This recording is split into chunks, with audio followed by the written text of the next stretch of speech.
जे प्रेस बोलवली आपण आजचा जो संवाद ठेवला आहे त्याचं महत्त्वाचं कारण आहे ते म्हणजे आता जो जनगणनेचा कार्यक्रम आपण हाती घेतलेला आहे त्याच्याबद्दल जे काही लेटेस्ट जे अपडेट्स आहेत त्याच्याबद्दल आपल्याला सांगणे आणि आपल्यामार्फत अमरावती जिल्ह्यामधल्या सर्व नागरिकांपर्यंत जे जनगणनेचा कार्यक्रम आपण आता राबवतो आहे त्याच्याबद्दल माहिती देणे हा त्याचा प्रमुख उद्देश आहे. आपल्या सर्वांना माहीत आहे की भारत सरकार गृह मंत्रालय जनगणना संचालनालय सेन्सस डायरेक्टरेट ज्याला म्हणतो आपण, तर त्यांच्या मार्गदर्शक सूचनांनुसार तसेच महाराष्ट्र शासन राजपत्र दिनांक 30/6/25 अन्वये भारताच्या जनसंख्येची जनगणना वर्ष 2027 मध्ये घेण्याचा निर्णय जाहीर झालेला आहे. भारताची जनगणना ही एक व्यापक प्रशासकीय प्रक्रिया आहे. देशामध्ये दशवार्षिक जनगणना घेण्याची दीर्घ परंपरा आहे. तर ही 2027ची जनगणना ही भारतीय जनगणनेच्या शृंखलेतील 16वी जनगणना आहे. स्वतंत्र भारतातील 8वी जनगणना व 21व्या शतकातील ही 3री जनगणना आहे. सर्वात महत्त्वाचं आणि जे वेगळेपण या जनगणनेचं आहे ती म्हणजे ही पहिली डिजिटल जनगणना आहे. ही जनगणना जी आहे ही दोन टप्प्यांमध्ये होईल, ज्याची माहिती आपल्यासमोर आम्ही दिलेली आहे. कृपया त्याचं सुद्धा तुम्ही अवलोकन करावं. पहिला टप्पा जो आहे त्याला आपण घरयादी व घरगणना म्हणू, हाऊस लिस्टिंग हे एक प्रकारे आपण त्याला म्हणणार आहे. आणि त्याच्यामध्ये दुसरा जो टप्पा आहे तो आहे लोकसंख्येची गणना, जी साधारणतः फेब्रुवारी 2027 पासून चालू होणार आहे. आणि हा जो पहिला टप्पा आहे घर यादीचा, हा साधारणतः तुमचा 1 मे ते 15 मे त्याचा पहिला टप्पा राहील. नंतरचा टप्पा त्याचा 16 मे ते 14 जून राहणार आहे.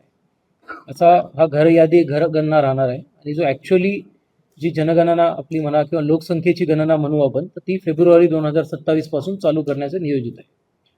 भारत सरकारचे संयुक्त सचिव तथा मुख्य प्रधान जनगणना अधिकारी जनगणना संचालनालय महाराष्ट्र यांचे 6 मार्च 2026च्या पत्रकान्वये जनगणना 2027 सर्वसामान्य जनतेसाठी ही जनगणना विशेष आहे, कारण यावेळी डिजिटल सेन्सस व स्वगणना ही सुविधा पहिल्यांदाच उपलब्ध करून दिलेली आहे. तसं मी आपल्याला सांगितलं की हे पहिला डिजिटल सेन्सस होणार आहे. तसं हे पहिलं असं पण सेन्सस होणार आहे की ज्यामध्ये स्वगणना सेल्फ इन्युमरेशनचं सुद्धा ऑप्शन त्यामध्ये दिलेलं आहे. तर हे याचं वैशिष्ट्य आम्ही आपल्यासमोर इथे ठेवलेलं आहे. मी अमरावती जिल्ह्यातील नागरिकांना आपल्या सर्वांच्या माध्यमातून आवाहन करतो की आपण स्वगणनेचं जी सुविधा आहे त्याचा लाभ सर्वप्रथम आपण सर्वांनी घ्यावा. स्वगणना कशी करावी यासाठी एक शासनाचे अधिकृत वेब पोर्टल ज्याचं se.census.gov.in ही उपलब्ध आहे. यामध्ये स्वगणना म्हणजे नेमकं काय याच्याबद्दल मी थोडक्यात आपल्याला माहिती देतो. यामध्ये आपण आपल्या स्वतःच्या मोबाईलवरून किंवा संगणकावरून जनगणनेच्या पोर्टलवर जाऊन आपल्या कुटुंबाची संपूर्ण माहिती भरू शकता. यासाठी आधार कार्ड, मोबाईल नंबर यापैकी एकाच्या आधारे लॉग इन करून यामधील एकूण 33 प्रश्नांची उत्तरे आपल्याला त्यामध्ये द्यावी लागतील. सर्व प्रश्नांची अचूक उत्तरे देणे आवश्यक आहे. आणि हा स्वगणनेचा जो सेल्फ इन्युमरेशनचा जो पहिला टप्पा आपण करतोय त्याचा कालावधी हा 1 मे 2026 ते 15 मे 2026 आहे. ही प्रक्रिया ही पूर्णपणे सुरक्षित व गोपनीय अशा पद्धतीची आहे. अमरावती जिल्ह्यातील शहरी व ग्रामीण भागातील सर्व नागरिक, विशेषतः तरुण आणि सर्व बांधवांना मी विनंती करतो की यामध्ये आपण पुढाकार घ्यावा. स्वतःची व आपल्या कुटुंबाची सर्व माहिती ही स्वगणनेद्वारेच भरावी. सामान्य नागरिकांना सुद्धा स्वगणना करून या जनगणनेच्या कार्यामध्ये प्रत्यक्ष सहभागी होण्याचा एक संधी या जनगणनेमध्ये उपलब्ध झालेली आहे.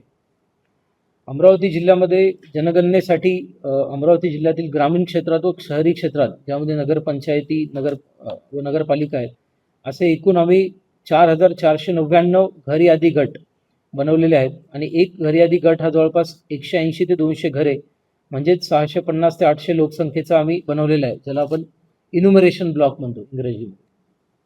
याकरिता आम्ही 68 क्षेत्र प्रशिक्षक म्हणजे फील्ड ट्रेनर्स सोबतच 4639 असे प्रगणक. आपण जर पाहिलं तर 4499 आम्ही इन्युमरेशन ब्लॉक बनवलेले आहेत. पण त्यासाठी इन्युमरेटर हे 10% जास्त म्हणजे मार्जिन घेऊन आम्ही 4639 असे बनवलेले आहेत.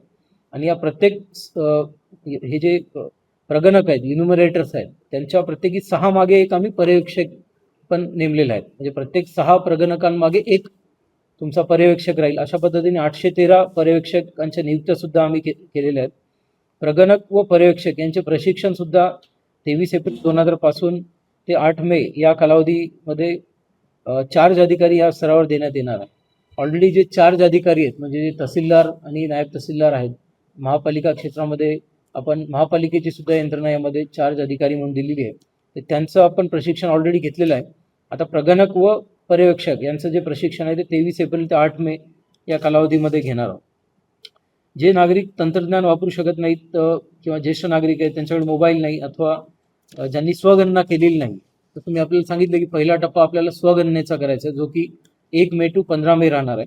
पण आपल्याला माहीत आहे की काही लोक ते करू शकणार नाहीत किंवा काही जणांना अडचणी जातील, तर ते याच्यामधून सुटून जाऊ नये म्हणून एक फुलप्रूफ मेकॅनिझम म्हणून आपण जे प्रशिक्षित आपले प्रगणक आहेत, जे इन्युमरेटर्स आहेत, त्यांच्या माध्यमातून दिनांक 16 मे 2026 ते 14 जून 2026 या कालावधीमध्ये प्रत्यक्ष घरभेटी आपण करणार आहोत. आणि या घरभेटीमध्ये जे ऑलरेडी दोन्ही पद्धतीने ज्यांनी सेल्फ इन्युमरेशन केलेलं आहे आणि ज्यांनी केलेलं नाही अशा सर्वांच्या घरी आपले इन्युमरेटर त्या ठिकाणी भेट देतील आणि ते सुद्धा माहिती ते व्हेरीफाय करतील. सदर प्रक्रियेमध्ये नागरिकांनी कुठलाही QR कोड स्कॅन करायचा नाही आहे किंवा कुठल्याही बँक खात्याचा तपशील, पॅन कार्डचा तपशील, आधार नंबर प्रगणकांना द्यायचा नाही आहे आणि कुठल्याही पद्धतीची फीस याच्यामध्येही आकारल्या जाणार नाही, याची सुद्धा आपल्या माध्यमात सर्व नागरिकांपर्यंत माहिती जाणं गरजेचं आहे. फक्त जेव्हा आपण सेल्फ इन्युमरेशन करू तर सेल्फ इन्युमरेशनची मी आपल्याला माहितीसोबत दिलेली आहे. त्याच्यानंतर एक सेल्फ इन्युमरेशन ID जनरेट होणार आहे. तो ID मात्र नागरिकांनी आपल्या जे तुमच्या घरी प्रगणक येतील, जे इन्युमरेटर्स येतील त्यांना द्यायचं आहे. ते सिस्टीममध्ये ते ID टाकतील आणि पुन्हा एकदा तुमची माहिती तुमच्या समोर येईल आणि तुम्हाला ती माहिती दाखवण्यात येईल. जर चुकीची माहिती असेल, काही असेल तर तुम्हाला ते प्रगणकांकडून त्या ठिकाणी दुरुस्त करून घेण्यात येईल. आता जनगणनेतून मिळालेली ही आकडेवारी ही पुढील 10 वर्षासाठी सर्व जे सार्वजनिक सुविधा आहेत, जसे शाळा आहे, दवाखाने, रस्ते, रेशन, पाणी पुरवठा, रोजगार योजना, विविध योजना या किंवा जे विकास आराखडे आपण बनवत आहेत त्याचं नियोजन किंवा त्याचं जे पाया आहे ह्या सेन्ससद्वारे या जनगणनेद्वारे होणार आहे. त्यामुळे जे प्रत्येक नोंदी आहेत त्या अचूक होणे हे म्हणजे आपल्या अमरावती जिल्ह्याच्या आणि पर्यायाने राज्याच्या आणि देशाच्या विकासाला हातभारच आपला त्या ठिकाणी लागणार आहे. त्यामुळे ह्या नोंदी जितक्या अचूक आपण देऊ शकू त्या अचूक झाल्या पाहिजे अशी सुद्धा मी सर्व नागरिकांना या ठिकाणी आवाहन करतो. तेव्हा 1 मे 2026 पासून जो सेल्फ इन्युमरेशन म्हणजे स्वगणनेचा टप्पा आपल्या जिल्ह्यामध्ये आपण सुरू करतो आहोत, यामध्ये सर्वांनी सहभागी व्हावं. काही अडचण असेल तर जे आमचे चार्ज अधिकारी आहेत, तहसीलदार आहेत, शहरी भागामध्ये वॉर्ड अधिकारी आहेत, उपायुक्त आहेत, त्या सर्वांना तुम्ही त्या ठिकाणी संपर्क करू शकता. पण सर्वांनी जनगणनेचं जे राष्ट्रीय कार्य आहे त्यामध्ये सहभाग नोंदवावा व जनगणनेतून जनकल्याण हे जे ब्रीदवाक्य आहे ते सार्थ ठरून देशाची जी जनगणना आहे ती 100% आपण यशस्वी करावी असं मी आवाहन सर्व जनतेला, आपल्या सर्व नागरिकांना आपल्या मार्फत करतो. आम्ही आपल्याला दिलेला एक फ्लो चार्ट जर पाहिला, मी सर्वांचं आपलं लक्ष वेधू इच्छितो फ्लो चार्टवर, जे पेज नंबर 2वर आम्ही दिला आहे. तर त्यामध्ये स्वगणनेचा फ्लो चार्ट जर आपण पाहिला तर सर्वात पहिला टप्पा आहे पोर्टलमध्ये प्रवेश व प्राथमिक नोंदणी. अतिशय सोप्या पद्धतीने हे दिलेलं आहे. तर पोर्टलमध्ये प्रवेश व लॉग इन तुम्हाला करावा लागेल. हा सेन्ससचा पोर्टल इथे दिलेला आहे, ज्याची व्यापक प्रसिद्धी आम्ही करतो आहे, आपण सुद्धा आपल्या माध्यमातून करावी. यामध्ये आपण जावं, तिथे आपलं राज्य व जर असेल तर केंद्रशासित प्रदेशाची निवड करावी व जो कोड भरावा व त्यामध्ये लॉग इन करावं. ते झाल्यावर आपला कुटुंब प्रमुखाचा एक 10 अंकी मोबाईल नंबर द्यावा व ईमेल ID पर्यायी 10 अंकी मोबाईल नंबर हे सर्वांकडे आहे, तो त्या ठिकाणी द्यावा. त्याच्या आधारे तुमची कुटुंबाची नोंदणी होईल. आणि कुटुंब प्रमुखाचं एकदा नाव आपण फायनल केलं तर ते नाव नंतर बदलता नाही येणार, कारण कुटुंब प्रमुखाच्या नावावरच आपण इतर लोकांचे नाव आपण त्यामध्ये नंबर ॲड करतो आहे. प्रत्येक कुटुंबासाठी एकच मोबाईल नंबर वापरता येईल याची सुद्धा लक्ष सर्वांनी घ्यावं. आणि एकदा एका कुटुंबासाठी वापरलेला मोबाईल नंबर दुसऱ्या कुटुंबासाठी वापरता येणार नाही, कारण ते सिस्टीममध्ये मोबाईल नंबर आपला ऑलरेडी गेलेला असणार. ह्याचा दुसरा भाग असणार आहे सत्यापन व स्थानाची ओळख. कारण सेन्सस ही एक प्रकारची जिओ स्पॅशियल एक्सरसाइज आहे की कोण म्हणजे व्यक्ती कुठे म्हणजे किती आहेत आणि कुठे बसलेले आहेत हे सेन्ससचं त्या ठिकाणी गरज आहे. त्यामुळं आपलं स्थानाची ओळख होणं अतिशय महत्त्वाचं आहे. आता या पोर्टलमध्ये आपण आपली भाषा निवडू शकता. मोबाईल नंबर आपण जो दिलेला आहे त्याच्यावर त्याचा OTP येईल.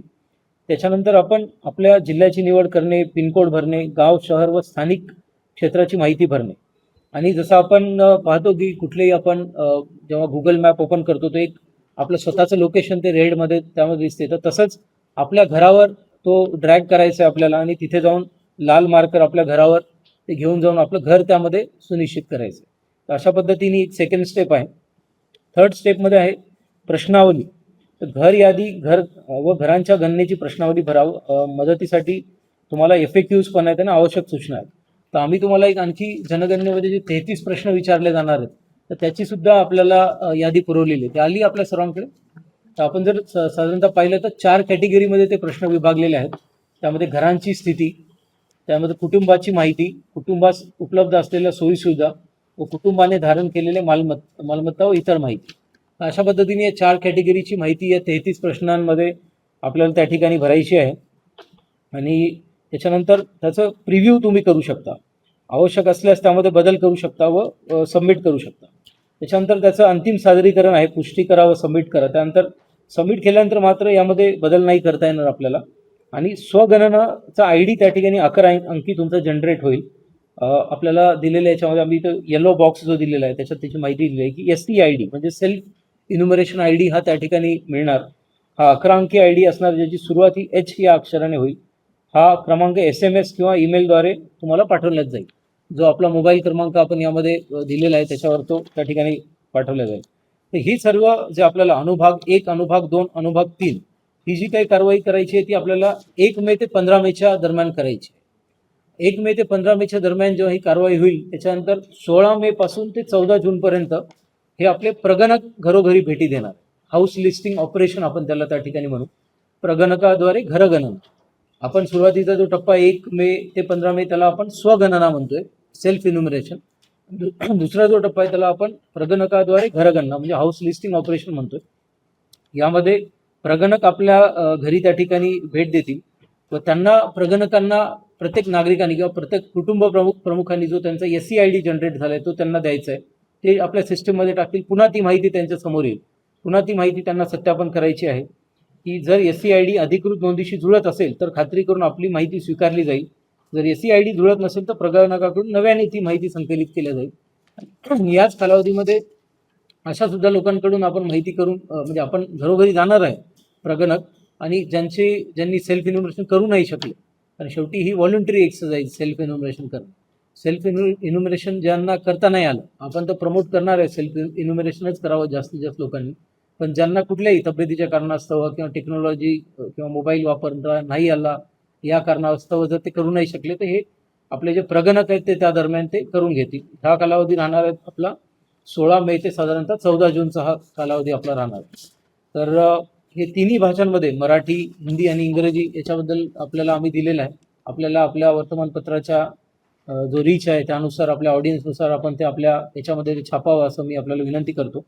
आणि आम्ही सुद्धा सर्व नगरपालिका असो, सर्व ग्रामपंचायती असो, सर्व आपल्याकडे इतरही जे सर्व माध्यम आहेत त्याच्याद्वारे आपण लोकांपर्यंत पोहोचतो आहे. त्यामुळेच एक व्यापक प्रसिद्धी व्हावी यासाठी आपण एक साधारणतः आठवडाभर आधीच ही आज प्रेस आपल्या माध्यमातून घेतोय. आज 24 तारीख आहे. तर 24 ते साधारणतः 30 तारखेपर्यंत आपल्याला जो कालावधी मिळतोय त्याच्यात आपण व्यापक स्वरूपात लोकांपर्यंत पोहोचूया आणि सेल्फ इन्युमरेशनसाठी त्यांना आपण त्या ठिकाणी उद्युक्त करू. त्याच्यानंतर जे राहतील गोष्टी त्या आपल्या इन्युमरेटर जे घरोघरी जातील आणि त्याच्यानंतर आपल्याला ती माहिती त्यामध्ये मिळणार आहे. अशा पद्धतीची एकंदरीत हे डिटेल आपल्याला लागणार आहेत. तर आपल्या माध्यमातून सर्व आपल्या जिल्ह्यातल्या नागरिकांपर्यंत हे पोहोचावं हे आजच्या या प्रेस कॉन्फरन्सचा उद्देश होता. ते आपल्या मार्फत हा उद्देश पूर्ण होईल असं मी अपेक्षा व्यक्त करतो. महापालिका क्षेत्रात सुद्धा अशाच पद्धतीने आम्ही हा सगळा कार्यक्रम राबवणार आहे. तर हे सर्व आपल्याला माहिती या ठिकाणी द्यायची होती. तर आपल्याला काही याच्यामध्ये प्रश्न असतील तर आपण प्रश्न आपले विचारू. जर बेघर आहे, स्थलांतरित आहे, मजूर आहे किंवा जे अतिदुर्गम भागात राहतात, जर उदाहरणार्थ मेळघाटचे अतिदुर्गम भाग आहे, तर यांची नोंदणी कशी केली जाते? हे जर आपले आत्ता जे प्रश्नांचं जर आपण पाहिलं, आपण जर हे 33 प्रश्न ओपन केले सर्वांनी, तर याच्यामध्ये घरांच्या स्थितीचा पहिला प्रश्नच आहे इमारत क्रमांक. त्यामुळे साहजिकच आहे की ज्यांना सध्या घर आहे ते कच्चा असो किंवा पक्क, ज्याला इमारत क्रमांक आहे त्यांचं आपण याच्यामध्ये होईल. आणि जे स्थलांतरित असतात किंवा जे आपण म्हणतो की वेगवेगळ्या ठिकाणी तात्पुरत्या स्वरूपात रहिवास ज्यांचा असतो, तसं मागच्याही सेन्ससचा अनुभव लक्षात घेता एक वन टाईम ती ॲक्टिव्हिटी ही नंतरच्या याच्यात होईल. त्याच्यामध्ये आपण म्हणजे म्हणतो सॅच्युरेशन बेसवर जेव्हा आपण काम करू ते वन टाईम तो दिवस निवडला जाईल, तेव्हा मग जे कोणी असे बेघर आपल्याला आढळतील, जे कोणी रस्त्यावर, त्यांची त्या दिवशी ती नोंदणी होईल. आता ही ज्यांचे घर आहे, ज्यांना घर क्रमांक आहे, त्यांच्यासाठी. कामाचं ठिकाण आणि राहण्याचं ठिकाण असं जर भिन्न असेल त्याची नोंदणीचा काय होईल? असे अनेक लोक आहेत की जे कामाच्या निमित्ताने येतात, काही ठिकाणी राहतात, पुन्हा आपल्या घरी जातात. मग जे काही नोंदणी करणार आहेत त्यांच्याकडून त्यांना काय option? मला वाटते याच्यामध्ये क्लॅरिटी ही अतिशय सुस्पष्ट आहे की जर आपण म्हणजे जिथे आपला रहिवास आहे तिथे तुमचं त्या ठिकाणी नोंदणी होईल. म्हणजे समजा आपण म्हणताय की एखादा कामाच्या ठिकाणी इथे शिफ्ट झाला, जर त्यांचं इथे घर आहे, त्यांचा घर क्रमांक आहे, तर त्यांची इथेच नोंदणी होईल. म्हणजे शिफ्टिंग हा बेसिस नाही, तर तुमचं निवास हा बेसिस आहे.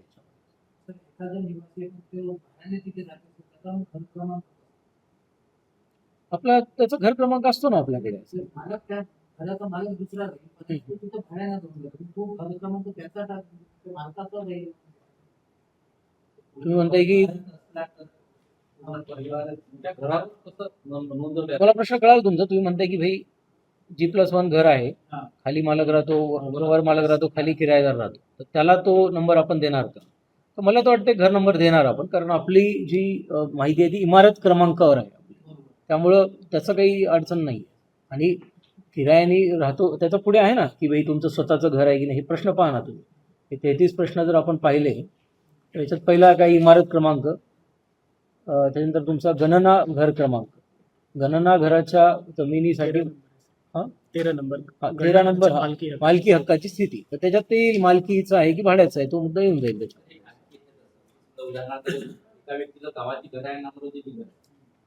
ते कसं काय त्या व्यक्तीच्या नावावर इथं होईल की इथं नाही, ते त्यांची चॉईस आहे ना आता अल्टिमेटली, की आता कोणाची किती घरं असण्यावर तर काही बंधन नाही कायद्याने, पण शेवटी त्यांनी ठरवायचं की त्याला कुठला रहिवासी म्हणून घ्यायचं. त्याचं काही नाही ना, शेवटी मोजणी एकाच ठिकाणी होईल ना त्याची. आता म्हणजे समजा आम्ही अधिकारी म्हणून इथे पोस्टिंगला आहे, आमचं घर कुठेतरी स्वगाव दुसरीकडे, आम्ही इथेच आमचं जनगणना करून घेणार. तरी स्वतंत्र आहे.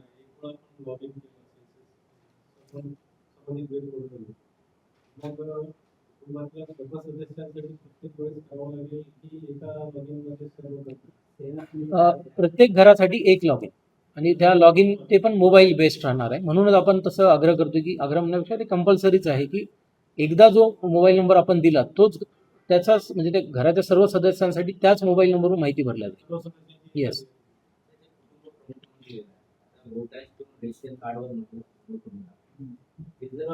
बदल वेगळा टाकला गेला पुढे अडचणी येतील. असं काही म्हणजे काय म्हणतात तसं हे नाही, सध्या सूचना काही नाही आहे. ते कुटुंबाने ठरवायचं आहे कोण कुटुंब प्रमुख आहे. हे कुठे फक्त 15 दिवस येस, सेल्फ एन्युमरेशन 15 दिवसांचं आहे. त्याच्यानंतर मग घरोघरी भेटी देऊन त्याचं व्हेरिफिकेशन केलं. ते आज उघडू शकणार नाही, 16 तारखेला उघडू शकणार. नाही, 1 मे पासून. प्रगत स्तरावरची मी आपल्याला जी माहिती सांगितली की 16 मे ते 14 जून या दरम्यानमध्ये ते घरोघरी भेटी देतील. हा, आणि त्याचं मग आपण हाऊस लिस्टिंग एक प्रकारे ते होऊन जाईल. ऍक्च्युली जे लोकसंख्येचं आहे ना ते फेब्रुवारी 27 पासून चालू होतं.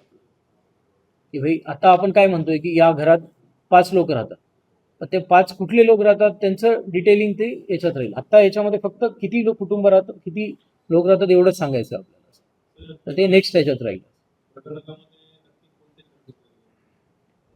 प्रत्येक आहेत, म्हणजे आम्ही प्रयत्न केलेला आहे की जे PLOs आहेत ज्यांना इलेक्शनची ड्युटी आहे आपली, त्यांना प्रगणक म्हणून देण्यात येऊन 1-2 ठिकाणी महापालिकेतच झाले due to lack of manpower, पण ते पण आम्ही बदलतोय.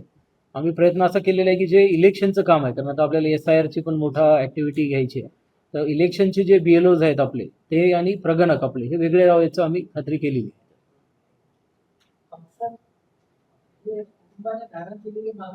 येस. रेडिओ, टीव्ही, मोबाईल जे धारण करणाऱ्या व्यक्तींना क्रमांकाबद्दल देतात. आता म्हणजे याचं जे अनालिसिस आहे किंवा याची जी इम्प्लिकेशन्स आहेत या डेटाचे, याच्याबद्दल आपल्याला आता काही भाषा नाही करता येणार. आता यांनी एक प्रकारचं क्वेश्चनर बनवलं आहे की तुमच्याकडे काय काय आहे, तर तुमच्याकडे काय आहे त्याच्यावर तुमचं काय ठरणार ह्याच्याबद्दल आता नाही कमेंट करता. 1500 रुपयाची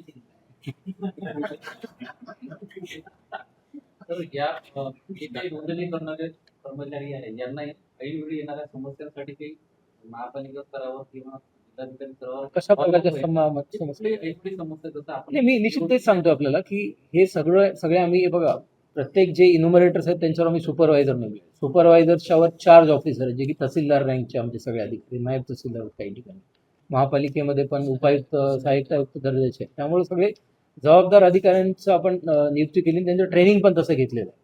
आणि पहिल्यांदा ही डिजिटल जनगणना आहे, त्यामुळे मला असं वाटत नाही की काही खूप याच्यामध्ये अडचणी येतील, कारण आपल्याला तो सिम्पल फॉर्म आहे, इंटरनेट कनेक्शन या त्या सगळ्या गोष्टी आहेतच, तर त्यामुळे अडचणी काही नाही. पण तरी अडचणी आल्या तर आम्ही त्या ठिकाणी आहेच सोडवायला.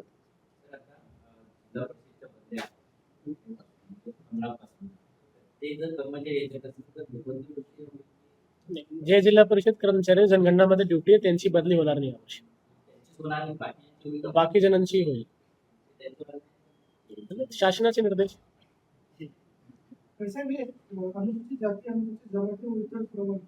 किती नंबरचं वाचतंय आपण? हां, किती नंबर? हां हां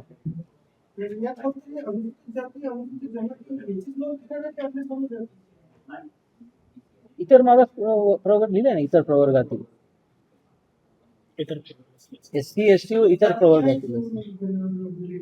आता या तुमच्या 12 नंबरच्या याच्यावरून तरी कॅटेगरी दिसते क्लिअर. हे जस्ट पहिला टप्पा आहे. मेन जो टप्पा आहे तो आणखी तुमचा फेब्रुवारीमध्ये जो चालू आहे, ज्यात लोकसंख्याचा आहे, त्याच्यात आणखी वेगळ्या क्वेश्चन एअर राहील.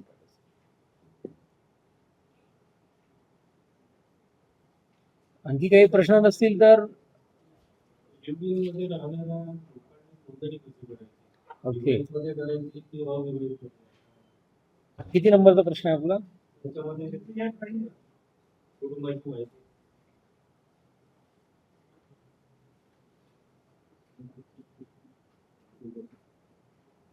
पंधरा विवाहित जोड्यांची संख्या. 15 नंबर ना, या कुटुंबात विवाहित जोडप्यांची संख्या. विवाहित जोडे म्हणत नाही. ऑनेस्टली हा प्रश्न आमच्या राज्याच्या कॉन्फरन्समध्ये पण आला नाही, पण आपल्या इथे आला तर मला विचारावं लागेल ऍक्च्युअली. तर मला याच्यात कॅटेगरी दिसत नाही याच्यात कुठे, कारण 15 नंबर जो आहे तो या कुटुंबात असलेल्या विवाहित जोडप्यांची संख्या. हा, मॅरिडच आहे. नाही, पण हा जेन्युइन प्रश्न आहे ना, आपल्याकडे किती लागू होईल माहित नाही, पण मोठ्या शहरांमध्ये किंवा हा प्रश्न आहे. I will get back to you on this. थोड़ा क्लॅरिटी घ्यावं लागेल.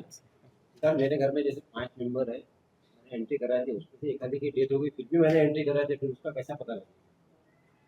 हे म्हणजे जनगणना म्हणजे जे ऑब्व्हियसली जिवंत आहेत त्यांचंच करायचं आहे आपल्याला. एक प्रकार ऐसे भी हो सकते हैं. नाही, तेव्हा मग जेव्हा आमचे इन्युमरेटर राहतील तेव्हा ते व्हेरिफिकेशन होईल ना. तर हे काय एक गुड फेथमध्ये आपण स्वतः आणि इतर काम हे टेक्नॉलॉजीच्या मदतीने सुलभ करण्यासाठीची ही स्टेप आहे. जसं मी आपल्याला म्हणालो की सेल्फ इन्युमरेशन हे पहिल्यांदा करून दिलेलं. आता आपण वर्षानुवर्ष पाहिले असतील, आता शेवटचं जनगणना आपण पाहिली असेल तर त्याच्यामध्ये सगळे ते हाताने आपण फॉर्म भरत बसायचो, ते कंपाईल व्हायला वेळ लागायचा, त्याच्यातून डेटा ॲनालिसिसला वेळ लागायचा. ते पहिल्यांदा असं झाले की डिजिटल सेन्सस आहे, त्यामुळं स्वतः तुम्ही भरू शकता, स्वतः सत्यापन करू शकता त्याचं, आणि data since it is digital तर लवकर त्याचं कंपायलेशन होईल आणि ॲनालिसिस हे लवकर होईल, असा त्याचा फायदा. पण हे सत्य माहिती भरणंच गरजेचं आहे. मी तर मुद्दा लिहिला आहे ना याच्यामध्ये. मैंने पूरी लिखा दिया, उसका वेरिफिकेशन कैसा होगा? इन्युमरेटर्स करतील आपले, जे जो हाऊस व्हिजिट्सचा जो टप्पा आहे त्याच्यामध्ये. जब वो पहुंचेंगे सारे सदस्यों को दिखाना पड़ेगा. येस. तर एक प्रकार आता शहरामध्ये ग्रामीण काम केलं ते लोकांना नोटीस दिल्या आहेत का? कोणावर काही कारवाई केली? नाही, सध्या आता म्हणजे कुठलं काम नाही केलं अशातला भागच नाही. आता सध्या आम्ही काय केलेलं आहे की जे इन्युमरेशन ब्लॉक्स आहेत ते आमचे फायनल केले आम्ही, आणि त्याच्यानुसार लोकांच्या ऑर्डर्स काढलेल्या आहेत, इन्युमरेटर्सच्या काढलेल्या आहेत, सुपरवायझरच्या काढलेल्या आहेत, असं आहे. त्यामुळे आता सध्या कोणी काम केलं नाही अशी तक्रार नाही. आता शिक्षक साहेब ते म्हणतात की आम्ही जनगणना करतोय, आम्हाला सुट्ट्या आहेत दिवाळी त्यांचं निघून जाते, तर त्यांना सुट्ट्या आपण घेणार आहोत. नाही, या मुद्द्यावर आमच्या राज्याची जी कॉन्फरन्स झाली होती त्याच्यात चर्चा झाली होती, आणि त्याच्यात मुद्दा असा आहे की जनगणनेच्या ऍक्ट RTE मध्ये लिहिलेलं आहे, राईट टू एज्युकेशन ऍक्ट जर पाहिलं ना, त्याच्यात हे मेन्शन आहे की भाई मान्य आहे की तुम्हाला हे शैक्षणिक काम देण्यात येऊ नये वगैरे, पण एक्सेप्ट फॉर दिस वर्क, कारण हे वन्स इन 10 years टाईपचं काम आहे ना, त्यामुळे जनगणनेमध्ये शिक्षकांचा किंवा इतर कॅडरचा सक्रिय सहभाग हा राहणारच आहे. नाही, सुट्ट्यांबद्दल मी कमेंट नाही करू शकणार, पण त्यांचं काम याच्यामध्ये आपण त्यांची सर्व्हिसेस घेऊ हे निश्चित, त्यांच्या सर्व्हिसेस याच्यात घेऊ आपण. SIR चा जो आहे, हा मी सांगतो ते सर्वांनी लक्षात घ्या मुद्दा. SIR मध्ये जे मॅपिंगचं जे सध्या काम आपलं चालू आहे ते जवळपास 80% आपण आलेलो आहे. आज सकाळचा जर आकडा घेतला आपण, तो सांगतो मी तुम्हाला आजचा आकडा सांग.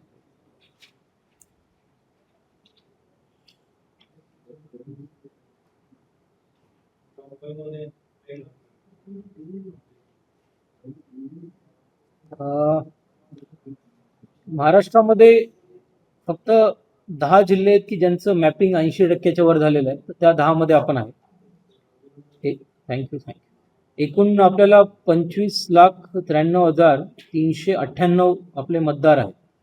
त्यापैकी आजच्या घडीला 21,02,035, म्हणजे आज सकाळचा रिपोर्ट सांगतो मी, 24/4 सकाळी 8 वाजताचा रिपोर्ट. तर 25,93,398 पैकी 21,02,035 म्हणजे 81.05% पर्यंत आपलं जिल्ह्यामध्ये मॅपिंग झालेली आहे.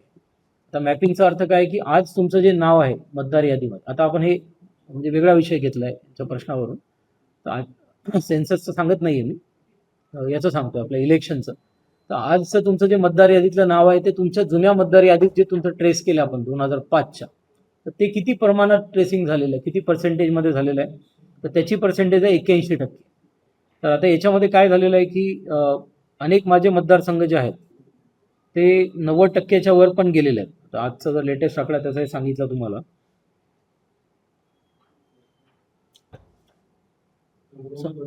हा मी ते सांगतोय आपल्याला. तर धामणगाव रेल्वे आहे 91.83% झालेलं आहे. त्याच्यानंतर बडनेरा आहे 70.71, अमरावती आहे 65.94, हे वाटलं तुम्हाला एक प्रिंट देऊन टाकतो मी याची. तिवसा आहे 84.12, दर्यापूर आहे 93.10, म्हणजे मला वाटतं सगळ्यात जास्त दर्यापूरनी काम झालं. 1.10 म्हणजे 93.1 पकडा, मी देतो याची प्रिंट देतो. अरे हे प्रिंट काढून घ्या गिरी फास्ट, याची 20 प्रिंट काढा. त्याच्यानंतर मेळघाट आहे जे आपलं 82.58, अचलपूर आहे 80.94, मोर्शी आहे 85.22. असं सगळ्यांचं जर ॲव्हरेज केलं तर जिल्हा आपला 81%वर आहे. तर आपण राज्यात पहिल्या 10वर आहे, 10मध्ये आहे. तर आमचा असा प्रयत्न आहे की मागच्या एका महिन्यात आम्ही 47%पासून ह्या 81वर आलो आहे. पण आता 90%पर्यंत जरी हे आम्हाला जायचं आहे, सो दॅट जेव्हा कधी याचा पुढचा टप्पा येईल तर सुनावणीचा जो टप्पा राहील तो आमचा कमी राहिला पाहिजे, हाच याचा उद्देश आहे. तर याच्यात जर पाहू शकलात आपण तर जे शहरी आपले मतदारसंघ आहेत 2, अमरावती आणि बडनेरा, याच्यातच थोडं मागे राहिलेलं काम आहे. 65% अमरावती आहे आणि 70% बडनेरा आहे. तर याच्यातही काही अडचणी आहेत, त्या सॉल्व्ह करायचा प्रयत्न करतोय आम्ही. महापालिकेचे सर्व कर्मचारी याच्यात उतरलेले आहेत, मेहनत सुरू आहे सगळ्यांची. पण हा मुळातच डेन्स पॉप्युलेशनचा भाग आहे, काही अडचणी निश्चितच याच्यात येत आहेत. पण हे जर अमरावती आणि बडनेरा आणि आणखी जशी प्रगती होईल तसं जिल्हा आपला 90%च्या वर जाईल असं मला पूर्ण खात्री आहे. पण